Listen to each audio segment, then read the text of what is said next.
The film opens in El Salvador, with the narrator describing young Alejandro Martinez's life, living with his mother, whose name is Dolores. She is an artist, who encourages her son's imagination, but also worries about him. This is visualized as Alejandro approaching a cave, while wearing all blue, and staring into the glowing red eyes of a terrifying monster.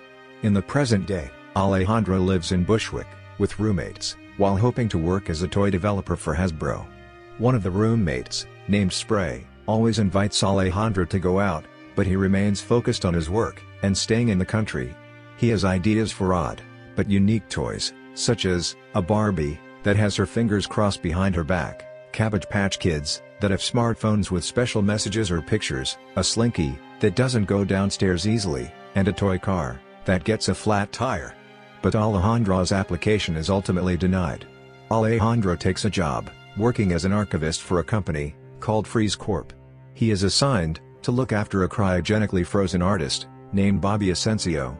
In the 90s, Bobby was diagnosed with cancer. Just before, he was hoping to debut a showcase of his paintings, which are all drawings of eggs. Bobby's stubborn and abrasive wife, named Elizabeth, is frequently at Freeze Corp to oversee her husband's well-being, and she briefly meets Alejandro, after learning he is working in Bobby's room. On his first day, Alejandro accidentally unplugs a blue cable to Bobby's pod, which is found out by his supervisor, who then reports it to the boss, whose name is Sharon. She has Alejandro fired, even though nothing bad actually happened. He runs into Elizabeth again, after she chews Sharon out for not letting her go to Bobby's pod. As they leave, Elizabeth offers Alejandro an opportunity to work as her assistant, to document Bobby's 13 egg paintings for an art show, and she would sponsor Alejandro in return. However, Alejandro goes to his immigration consultant, named Mr. Khalil, who tells him he cannot accept payment from Elizabeth until she officially sponsors him, and he has 30 days to make it happen, or he will be deported. When Elizabeth tasks Alejandro with organizing Bobby's work onto the program File Master Pro, Alejandro cannot bring himself to admit to her that he has no idea how to use it. Meanwhile, he starts to take several odd jobs from Craigslist, always represented by an eccentric man, presenting the jobs to Alejandro. In addition to Elizabeth's difficult behavior, Alejandro also finds that she has hired a second assistant, named Bingham, who already comes from money, but is trying to further his own art career. While Bingham says that Elizabeth is a monster, and in return, Alejandro says he disagrees. Elizabeth finds that one of Bobby's paintings, Blue Egg on Yellow Satin, is missing, since it is in the possession of one of his former students, named Delia Park. Bobby and Delia had an affair before he became frozen, and Elizabeth retaliated by writing a venomous review of one of Delia's art shows, which hurt her art career. Alejandro and Elizabeth visit Delia in her apartment, where they give her a letter written by Elizabeth. A flashback shows it was actually Alejandro, and he didn't let her read it beforehand, expressing sincere regret for ruining her career, and forgiving her and Bobby for the affair. Delia is moved to tears, and lets them take the painting. During another meeting with Khalil, Alejandro helps a Hispanic woman, who cannot speak English, to resolve an issue with getting her papers delivered directly to the office, instead of her own home, since she is not living in her own residence. Khalil later suggests Alejandro work as a paralegal there, as it would secure him a visa, and he is seen as a hard worker. Alejandro encounters problems when trying to ship the paintings overnight, as he has an overdraft balance of over -$400. When he tries to call the bank, the representative tells him there is nothing she can do. Alejandro pleads with her, seen as him in a cave dressed as a knight, and buried under a pile of rocks, seemingly almost getting through to her, but she remains firm in her position with the bank. When he returns home, Alejandro learns from one of Spray's friends that Hasbro has started to produce the Cabbage Patch Kids with smartphones that he previously pitched. He tries to email the company, but never gets a response. Desperate for money, Alejandro takes one last Craigslist job that he had been actively avoiding. Being a cleaning boy for someone with a kink who wants to watch him clean while nude. Alejandro does the job. Alejandro gets paid after awkwardly trying to kiss the guy. Elizabeth later angrily calls Alejandro because he never organized Bobby's database on File Master, and she plans to have Bingham do the rest of the work.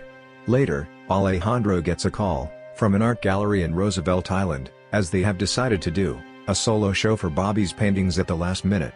When he calls Elizabeth back to tell her the news, She responds negatively, since it's not a high-end art gallery.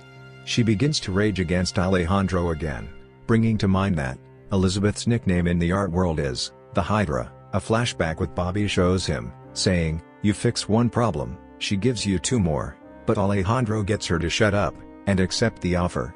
The next day, Alejandro and Elizabeth gather all of the paintings and take the tramway, only for Elizabeth to realize too late that they left blue egg on yellow satin back at the station. Elizabeth throws a tantrum until she forces the conductor to turn the tram back so she can pick up the painting. When the two arrive at the gallery, they find that they only have a small wall to themselves that will not fit all 13 paintings. Before Elizabeth can rage out again, Alejandro gets her to calmly agree that the other paintings be displayed elsewhere, to ensure that they do not have to compromise Bobby's show. All the paintings end up getting sold, and Alejandro and Elizabeth privately spend time together, where she opens up to him about if Bobby will still want to be with her when he is unfrozen. Alejandro has a phone call with Dolores, confident that he has just secured a sponsor. Then he gets a long voice message from Elizabeth, announcing that she will have her body cryogenically frozen to be with Bobby when he is unfrozen. Before ending the message, she gives Alejandro the name of an employee at Hasbro that he must speak to if he wants to resolve the issue of having his idea stolen, and to finally stand up for himself. Alejandro then fears that his time is up, shown as an hourglass with his name on it, running out of sand. Alejandro goes to Hasbro and directly confronts Brian Kissin, the executive responsible for signing off on the Cabbage Patch Kids idea. Alejandro threatens to present evidence that the idea was his, unless Brian ensures that Alejandro will get a job and sponsorship, but also credit for the idea. Brian has no choice but to comply. In celebration, Alejandro and Dolores begin to work on new toy ideas. The film then jumps over 300 years into the future, with Freezer Corp unfreezing everybody and getting them ready for a ceremony to welcome them to the future. Elizabeth is still cantankerous, and Bobby doesn't seem too thrilled to be dealing with this again. During the ceremony, Elizabeth starts to complain to the bartender about serving her before the speeches are up.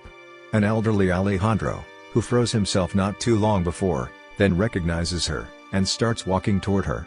One person recognizes Alejandro as being the designer of a successful toy line named as My Little Problems. Elizabeth then recognizes Alejandro, and the first thing she does is complain that the databases are disorganized. Alejandro tells her that he learned how to use File Master, and the databases are, in fact, fine.